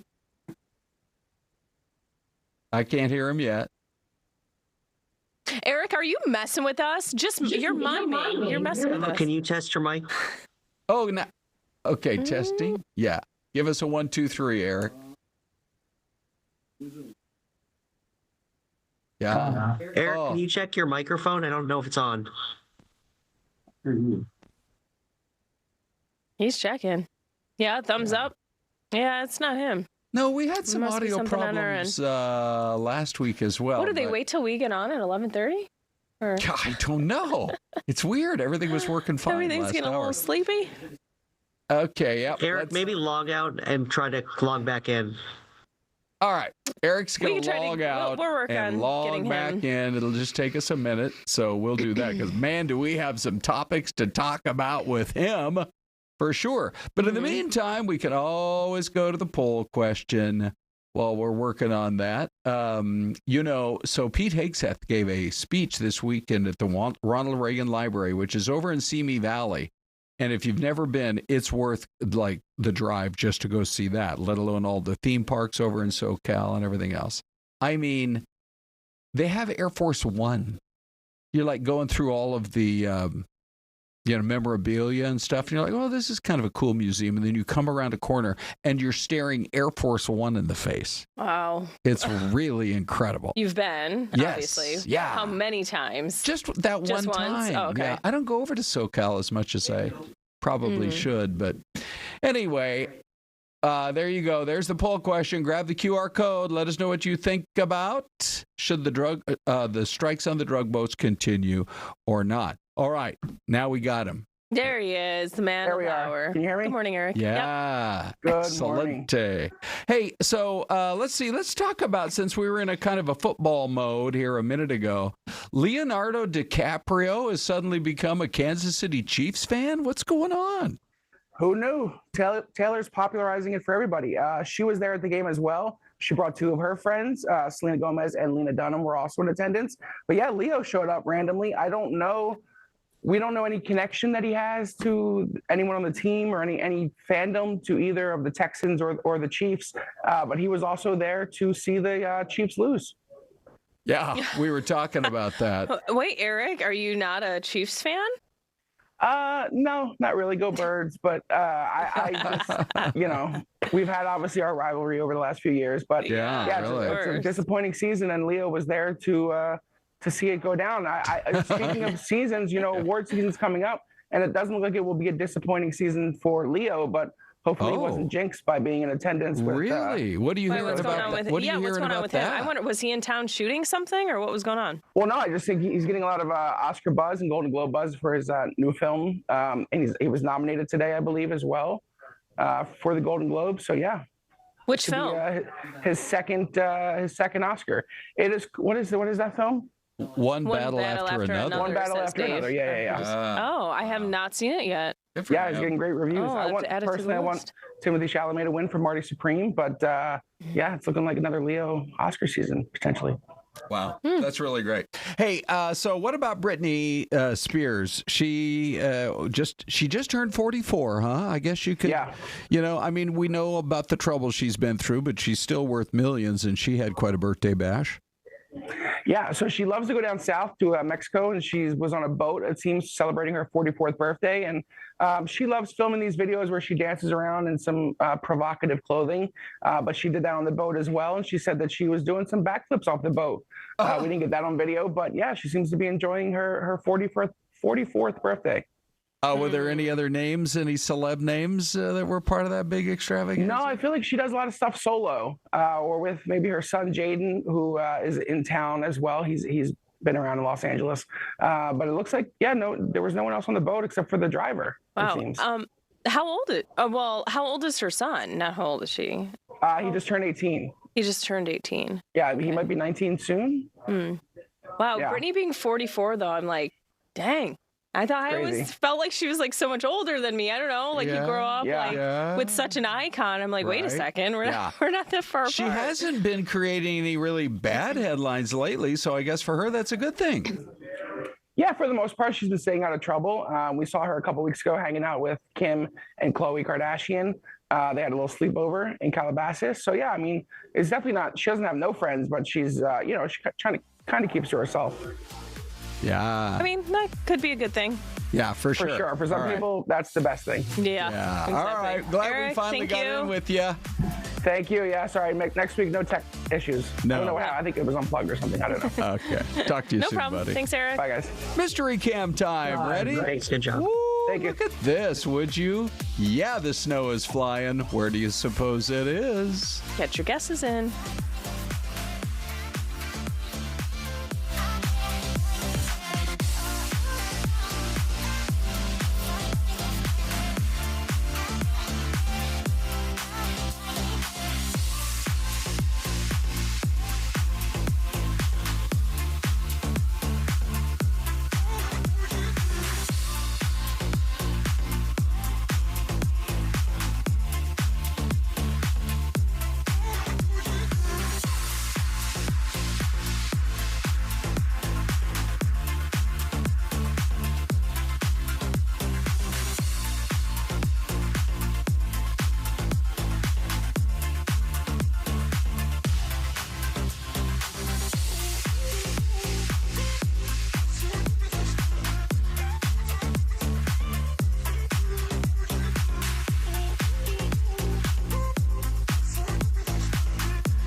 Hey, we love some of your guesses this morning. It's the resort cam. We've got a bunch of those kind of all over the country. I think some of them are even outside the country. And wherever this is, it has been snowing like crazy. You can see it is sticking to the ground. Des, we're getting some guesses. We are. I guessed North Carolina because that was... we were taking a look at some video of the snow that they got there. I do so that's like. my guess. I don't know. I do like Melinda's a little while ago. Yeah, see Melinda Moses, 56. I think it's got to be Antarctica. That's a good one. That's a great one. Right? Frankie D saying Pennsylvania. Okay. Linda thinks it might be Minnesota. Little Philosophy says Ohio. Oh my gosh, I can't read today. Ohio. Yeah. Was there any other ones? I thought there was. Oh, yeah. B. Miguel, New York. And Louis also put in Illinois. It is interesting because your guess in North Carolina, earlier this morning, we had some resort cam pics from North Carolina, and it was snowing. Now, was it snowing? They could pop these pictures up, from anywhere in the country. So you go in North Carolina. Yeah. What are you thinking? And I think I am going to go with Linda and go Minnesota because we know they get plenty of snow up that way for sure. Okay. All right, ladies and gentlemen, here she is. Big reveal. Oh, it is Banner Elk, North Carolina. Hey. Way to go, Des. Mark that down. Are we recording this? Yeah. That's like the first time. Dave. First time, only time, Dave, that I might guess right. Congratulations, Yeah. Every week you have a 1 out of 50% chance. I know, but I hit and miss all the time. Ron. You know what's so funny is Des does not like the mystery cam, and I love it so much. I mean, it's like not my favorite thing, but I'm in any conversation with somebody within like a minute, I want to know where they're from. Yeah.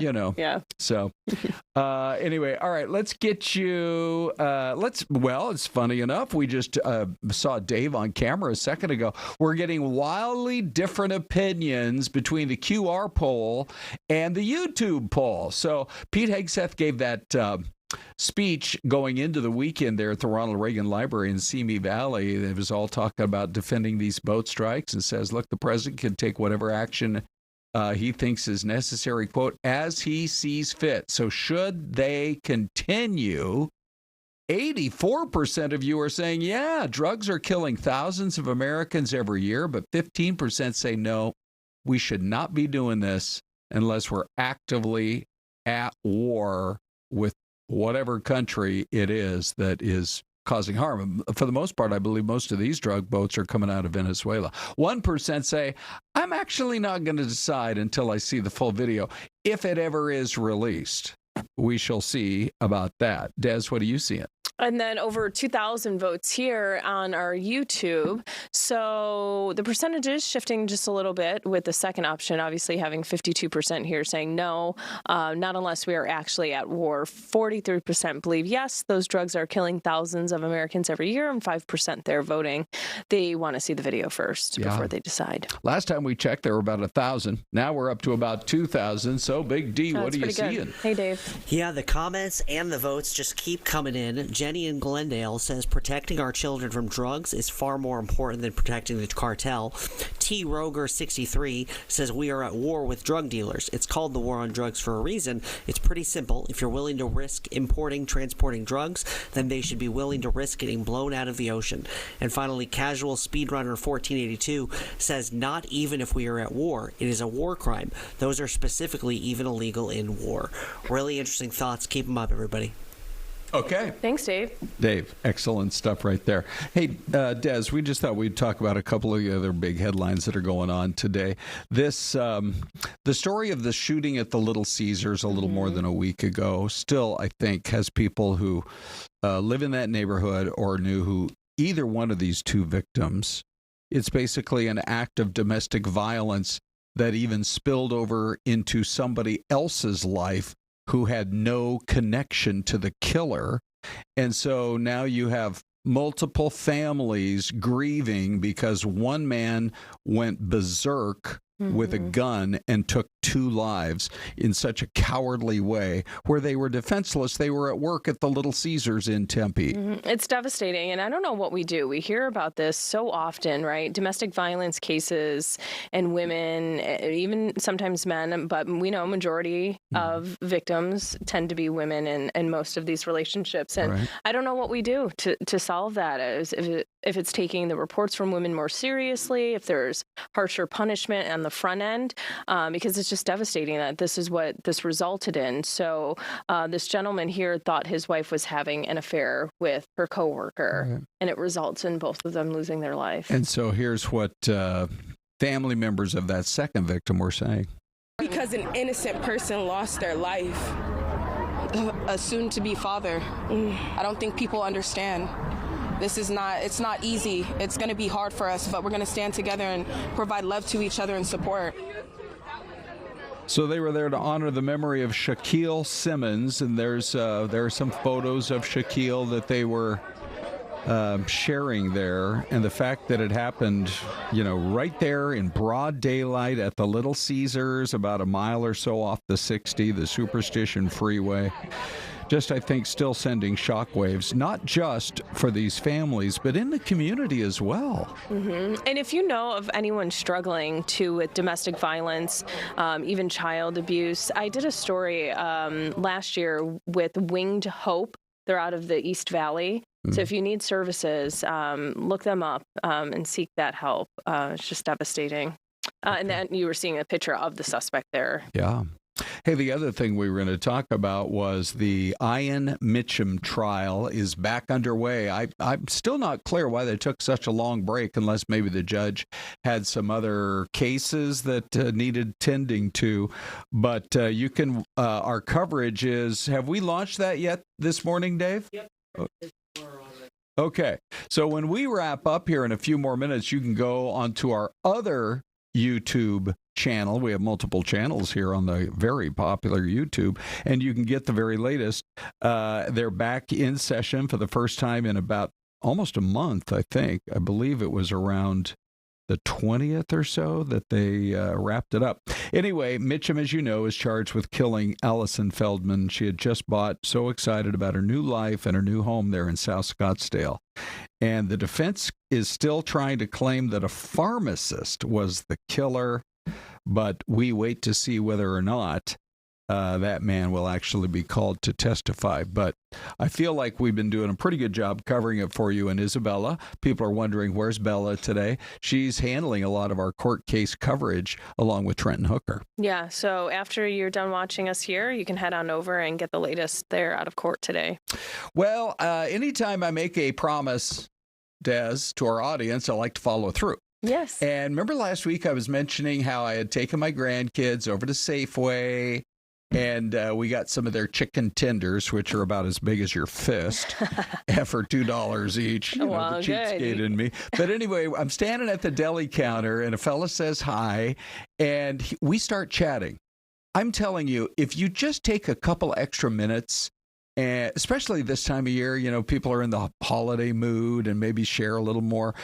There are so many people with such interesting stories, and this is Mark. He said, now remember when you spell it, because I said I was going to share his story. It's Mark with a C. Where's Mark's picture? Mark with a C. There's Mark with a C, along with Riley and Mason and me at the deli counter. And his story was so inspiring, I said, can I please share it? He's like, sure, Mark with a C. Oh. He lived in Chicago and had kidney issues. And I don't know if he was kind of giving up hope or what, but it was pretty serious, and he was on dialysis. And he moved here to the Valley, and he met some people over at the Mayo Clinic. And they said, we think you are a candidate for a donor kidney. We're going to really push on this. And sure enough, eventually, I actually don't know how long he had to wait here, but eventually they found him a match. And here at Fox 10, we're big supporters of, the donor network and everything else. It's just it's such a worthwhile thing that people do, and it's made all the difference in Mark's life. He's like, I am living my best life in Mesa, Arizona with my new kidney, and it's already been 3 years. Oh, that's amazing. They literally get a new lease on life when you get a life-saving organ transplant like that. Just incredible. I have a close family friend that went through dialysis, was on a waiting list for years, and that is really difficult to go through, dialysis daily at times, and then wonder if you're ever going to get what you need, right? In time, so you can enjoy it and still live your life. Yeah, I mean, some people wait forever and ever. And so it's a heartwarming story, and he's such a passionate advocate. He does look great, that's for sure. And I can't believe how big Mason is also. I know, he's growing up, man. What happened? Let's put some football pads and a helmet on him. And Riley is, I'm actually going to coach Riley's team this year in flag football. Yay, that'll be fun. Coach Hoon. It's going to be so great. Hey, the other thing, since you mentioned it, by the way, Des, I thought, hey, let's just talk briefly about it. Was a showdown at the movies this weekend, and you guys did your part to try to help out Zootopia. Yes, we did. did. But then there was a scary movie, scary, and Hollywood was watching closely. Five Nights at Freddy's 2 beat out what would have been, this is the second weekend, I think, for Zootopia. Yes. And so the movie's based on a video game. It took in around $60 million, which was the biggest opening for a PG-13 movie this entire year. And they did it during football season. But here's 20 seconds of a clip from Zootopia. What are the reviews, Des, from you, David, and the kids? Oh, my gosh. We all give 2 thumbs up. Maybe even 4 if you include our feet. Our big toes. It was so good. Was it really? It was. Yes, it's so cute. It's so it's just so well done. I love the animations. The kids were all in. I mean, they didn't move a muscle the whole time during the movie, but I just love the lessons in it, like working together. Don't be afraid to express yourself and your feelings and communicate with people close to your life. Like there were so many different different lessons and things that they put into the movie, and they left it open for a Zootopia 3, which I'm even more excited about. Yeah, and Dave, you felt the same, right? Because you took the kids, and Dave said he felt like you, right? There were some good, absolutely good terrific things in that movie. Great twist, really cute message, really funny laughs, great characters. It's a home run of a movie. Yeah, I love the intro of the new characters. Yeah, like the snake, and it was just cool. You're making me want to take the grandkids. Come that's on. for sure. All right, we got to wrap it up from the hills of snowy North Carolina. Isn't that great, Des? Should we say our goodbyes and come back tomorrow? What's your thoughts? We'll see you tomorrow.